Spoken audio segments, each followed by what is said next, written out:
Oke, halo semuanya. Perkenalkan nama saya Muhammad Fahmi. Asal saya dari SMK Pita CMP 2. Saya lulusan tahun sekarang ya, bisa dibilang mau lulus juga. Oke, mungkin di video kali ini kita bakal uji lisan uh, replenismen ya, atau RPL. Untuk soalnya mungkin ada 5 soal dan kita langsung saja ke nomor pertama ya. Nomor pertama itu ditanyakan definisi replenishment atau RPL ya. Definisi replenishment atau RPL ini adalah proses mengganti kaset atau mesin ATM atau NCR dengan kaset yang baru yang berisi uang. Kayak yang kosongnya itu diganti dengan yang baru seperti itu. Dan petugas RPL ini berangkat bersama dengan petugas CIT atau kustodi menggunakan roda 4 ya, mobil yang pastinya. Dan melaksanakan tugasnya juga petugas RPL atau replenishment ditemani oleh salah satu petugas keamanan atau dari kepolisian juga untuk melakukan penggantian kaset mesin ATM dengan dual control. Untuk yang nggak tahu dual control adalah prosedur pengerjaan mesin di anjungan yang dimana petugas tidak boleh melakukan tugasnya seorang diri, kayak harus dijaga gitu sama petugas keamanan. Takutnya ada hal yang tidak diinginkan seperti itu. Mungkin untuk soal yang pertama, kita boleh lanjut untuk soal yang kedua. Oke, lanjut untuk soal nomor 2 ya. Cara yang ditanyakan adalah cara melakukan persiapan perjalanan petugas RPL atau replenishment. Untuk persiapan pekerjaannya mungkin ada 5 ya. Yang pertama itu adalah mengecek surat jalan. Yang kedua adalah mengecek kelengkapan peralatan dan kondisi kendaraan. Untuk nomor 2 ini kita bakal jelasin lebih rinci ya di selanjutnya.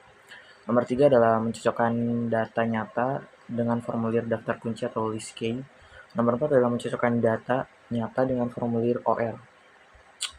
Nomor 5 yang terakhir adalah mencocokkan data nyata dengan formulir lembaran perjalanan kustodi ATM atau ATM trip sheet. Oke, untuk yang tadi nomor 2 ada bisa kita jelaskan mengecek perlengkapan petugas RPL itu ada 11 ya, 11 cara.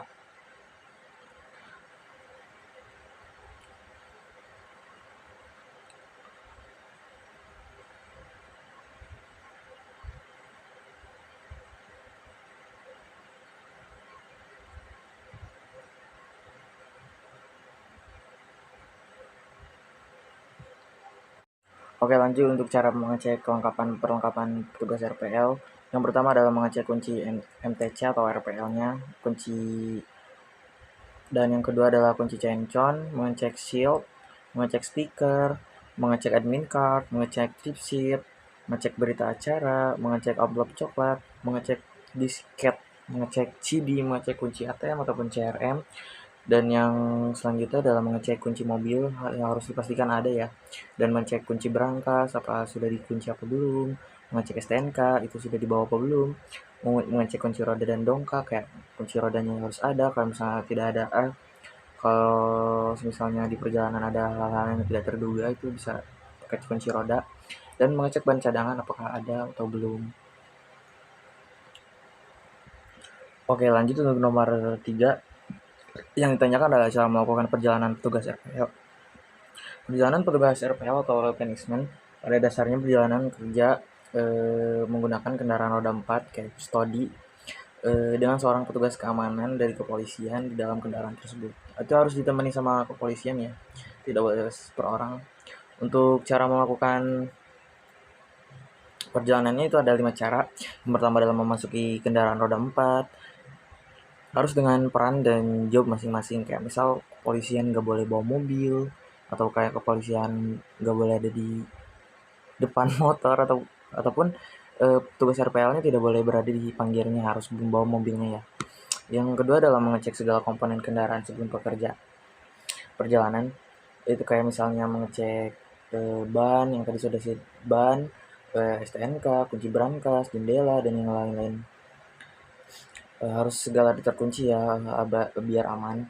Dan nomor 3 adalah melakukan perjalanan lokasi ke tujuan.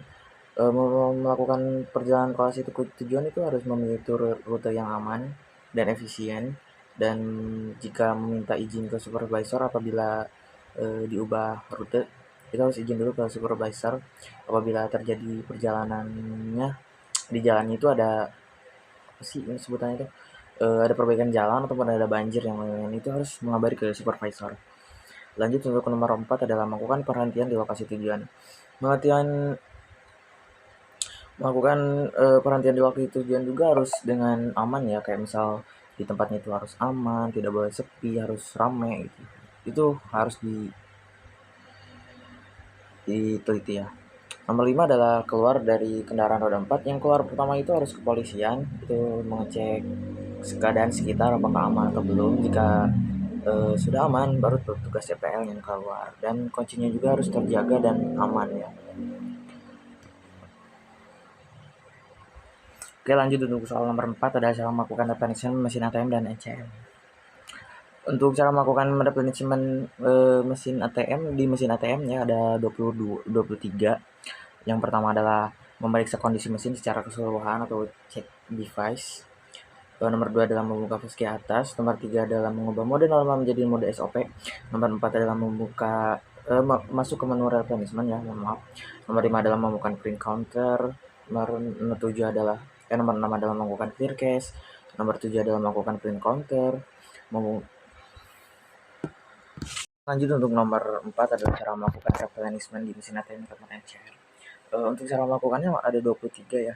Untuk yang pertama adalah memeriksa kondisi mesin secara keseluruhan atau case device. Nomor 2 adalah membuka pas ke atas. Nomor 3 adalah mengubah mode normal ke mode SOP. Dan untuk nomor 5 nomor 4 masuk ke menu replenishment. Nomor 5 adalah melakukan print counter. Nomor 6 adalah melakukan clear cache. Nomor 7 adalah melakukan print counter lagi.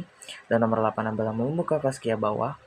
Nomor 9 adalah membuka brankas. Dan nomor 10 adalah mengeluarkan kaset cartridge atau box denomisasi ya.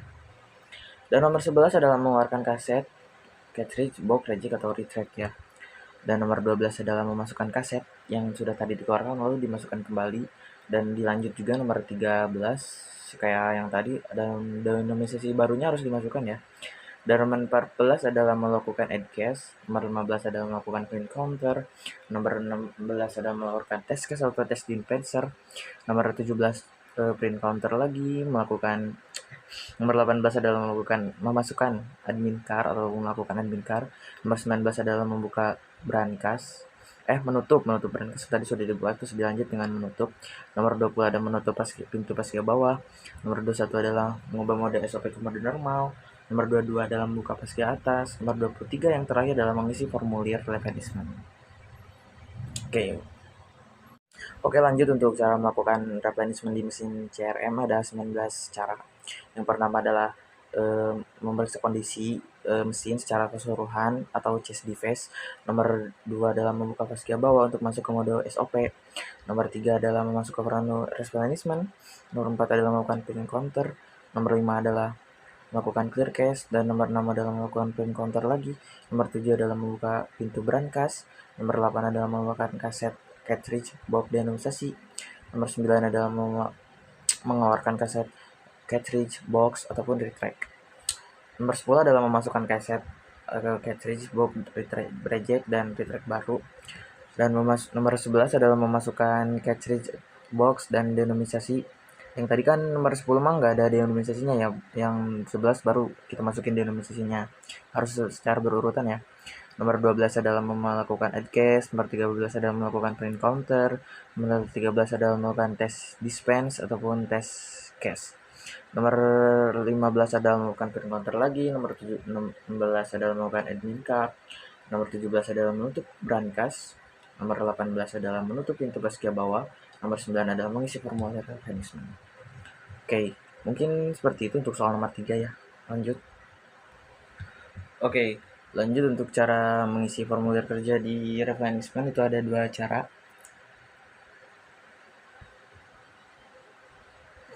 Yang pertama adalah formulir lembar perjalanan kustodi ATM atau ATM trip sheet. Nomor 2 adalah berita acara di RPL.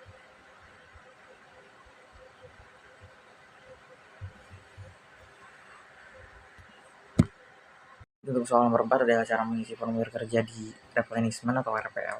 Ada dua formulir yang harus kita isi mungkin. Yang pertama adalah formulir lembar pekerjaan kustodi ATM atau sebutannya itu adalah apa ya, ATM trip sheet. Yang nomor 2 adalah berita acara RPL.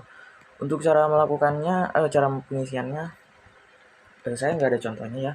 Mungkin saya bakal kasih foto. Yang pertama adalah harus diisi hari dan tanggal dan shift dan nomor mobil. Itu harus sesuai dan dengan eh, harus sesuai dengan dan teliti ya. Tidak boleh salah ataupun tidak boleh berbeda. Kayak misal dari hari, tanggal, dan shift ataupun nomor mobilnya itu harus tidak boleh berbeda dengan hari yang sekarang ataupun hari yang lainnya. Lanjut untuk kustodi 1 diisi dengan petugas RPL yang bertugas. Kustodi 2 tidak, kan kita bekerjanya sendiri. Lanjut untuk polisi 1 itu diisi oleh petugas keamanan. Lanjut untuk nomor pergi ke lokasinya, tiba di lokasi, masuk ke menu ATM, selesai mesin on. Pergi ke lokasi adalah diisi dengan jam pergi ke lokasinya, dan tiba di lokasinya juga diisi dengan jamnya juga sama ya. Kayak misalnya kita datang berangkat jam 7, datang jam 8 seperti itu. Dan masuk ke menu ATM-nya juga harus diisi dengan jam, dan selesai mesin ATM-nya juga harus diisi dengan jam. Lanjut untuk lokasinya dan klien dan tujuan maintenance-nya seperti apa. Lokasi ATM-nya juga harus diisi dengan benar, tidak boleh salah. Kayak misal kita bekerja di tempat ini, itu harus diisi dengan benar, tidak boleh tempat yang berbeda. Kliennya adalah harus sesuai dengan yang diinformasikan. Tujuan maintenance-nya itu seperti apa, kayak misal kartu tersangkut ataupun apapun itu ya. Masalah ATM-nya yang terjadi di lapangan itu seperti apa. Kayak misal yang tadi dijelaskan masih kartu tersangkut, buka siapa dia atau tidak. Istilah status pembukaan pintu berangkas apakah terbuka atau tidak, seperti itu. Kartu tertelan, eh, seperti itu, lokasinya, nomor kartunya, dan keterangannya seperti apa diisi. Tanda tangan kustodi 1 itu harus tanda tangan dengan kita dan nomor ID-nya berapa. Tanda tangan supervisornya juga harus diisi dengan yang menugaskan kustodi tersebut. Oke, lanjut untuk cara mengisi formulir di berita acara ya.